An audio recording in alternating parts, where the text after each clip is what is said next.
Hi everyone, in this video I'm going to show you how to complete Activity 2. In this week's activity you'll be selecting a random sample of 30 houses that are for sale in Santa Clara County, and you'll be collecting data from your selected houses. First you need to go to century21.com. When you go to century21.com, you'll see this page right here. Type Santa Clara County, California into this box, and then click on Search C21. After you click on Search C21, it'll take you to this page right here.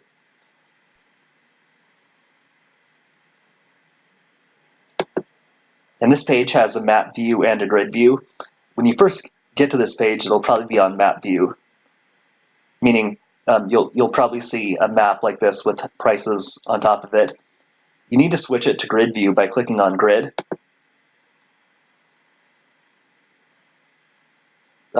Once you set it to grid view, it'll look like this with rows of icons. Once you set it to grid view, go to Filter and select Single Family Home, and don't select any of the others.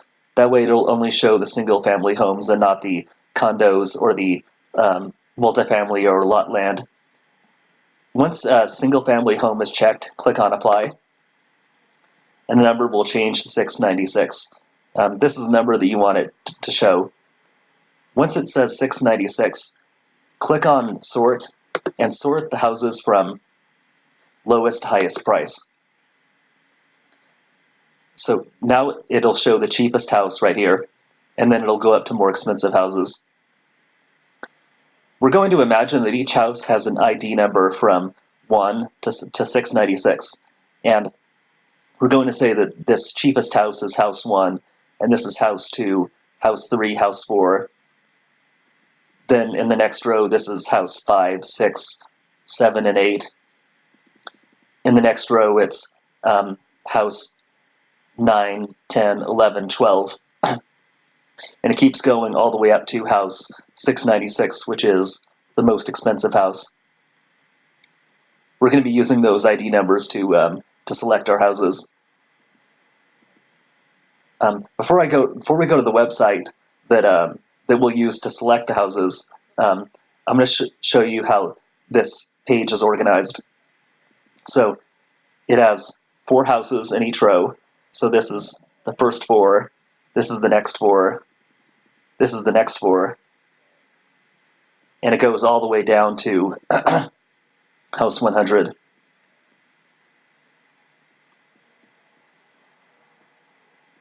Once you get to the bottom, it'll say you've seen the first 100 properties. If you want to see the next 100, you have to click on Next Page. Now we're on the second page, so this is house 101, this is 102, 103, 104, and this is 105, 106, 107, 108. This goes all the way down to house 200.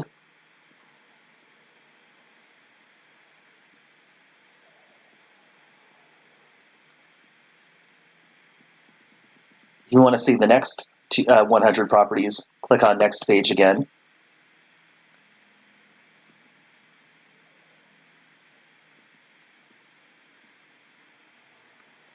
This is house 301, and this is 302, 303, 304. And this will go all the way down to house 400. Now that we understand the ID numbers and how this page is organized, let's go to the website that we'll use to randomly select our houses. You have to go to a different website called random.org.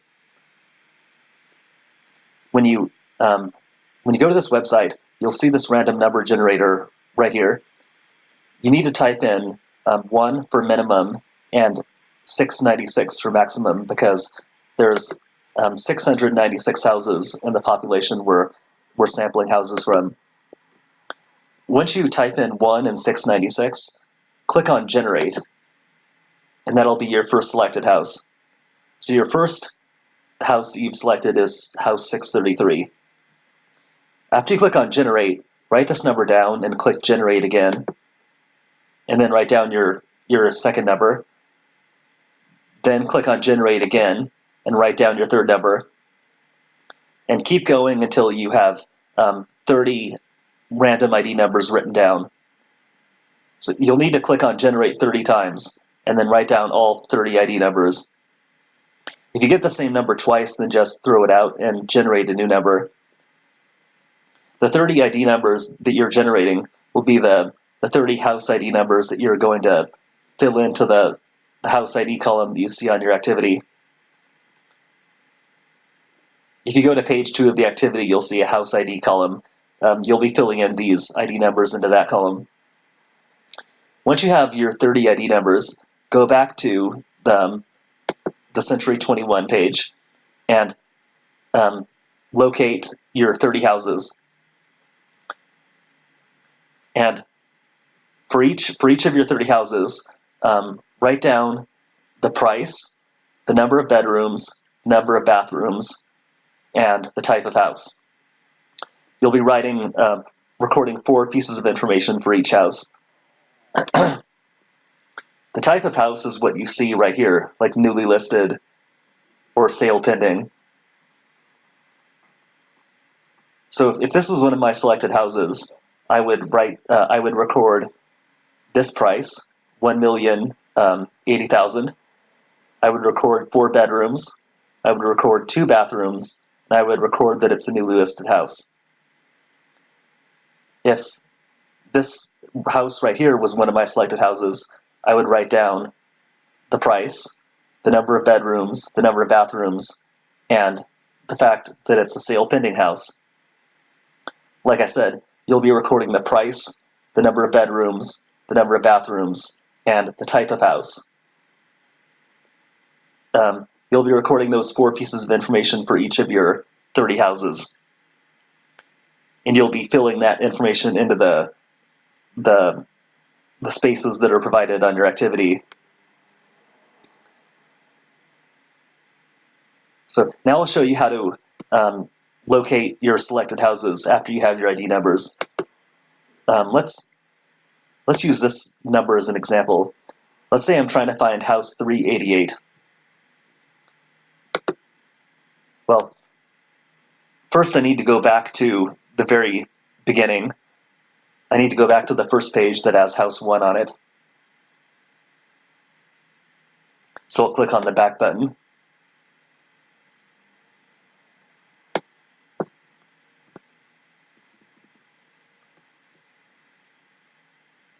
So I'm back to the first page with the cheapest house, house 1.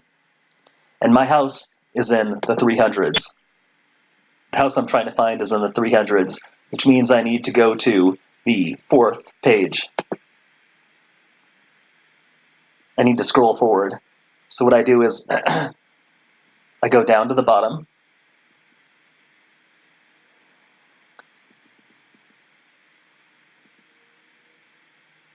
Once I get to the bottom, I click on Next Page.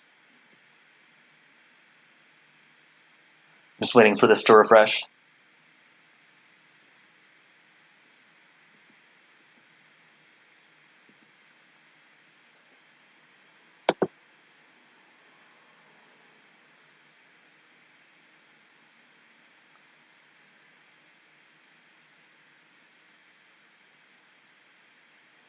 So now this has taken me to the 2nd page, which is which starts with house 101 and has all the second 200 houses.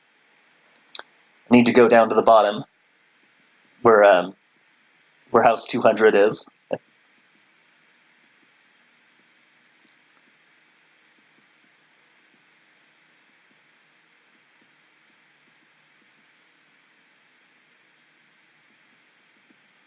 Then I click on Next Page again, and it'll take me to the 3rd page, which starts with house 201.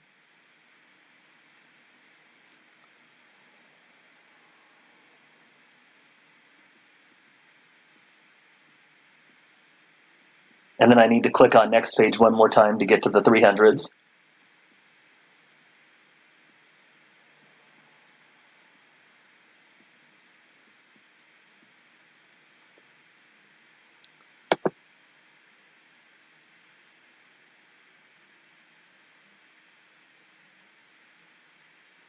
So now I'm at the page that starts with house 301. I'm in the 300s, and I'm trying to find house 388, which means I just need to find the 88th house on this page. So let's just go down to the 88th house. This is the fourth one, which is actually house 304.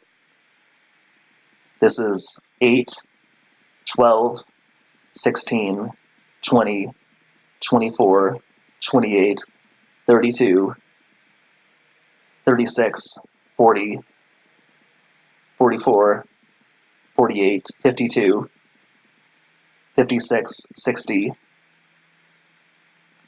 Just going 4 at a time. 64, 68, 72, 76, 80, 84, 88. This one was actually a pretty easy one for me to find because it was the last one in the row.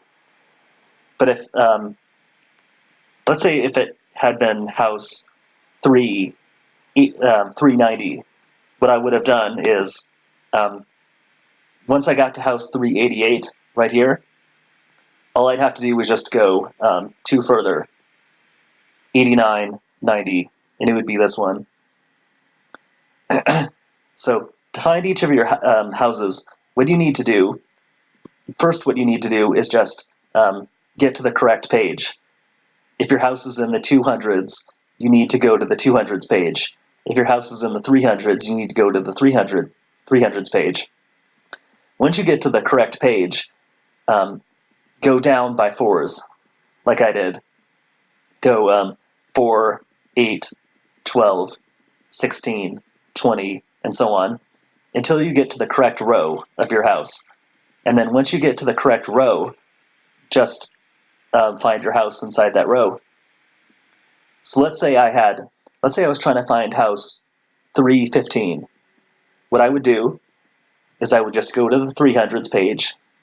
I would go 4, 8, 12, and then this one is 16, but I know that my house is in this row. So what I would do is just go 12, 13, 14, 15, and I would find it right here. The easiest way to find all of your houses is to look up your houses one page at a time. In other words, let's say you've selected some houses in the 200s, some in the 300s, and some in the 400s. It would be easiest to look up all of the 200s first while you're on that page, then move to the 300s page and get all of those houses, and then move to the 400s page and get all of those houses. That way you're not constantly jumping from one page to the next.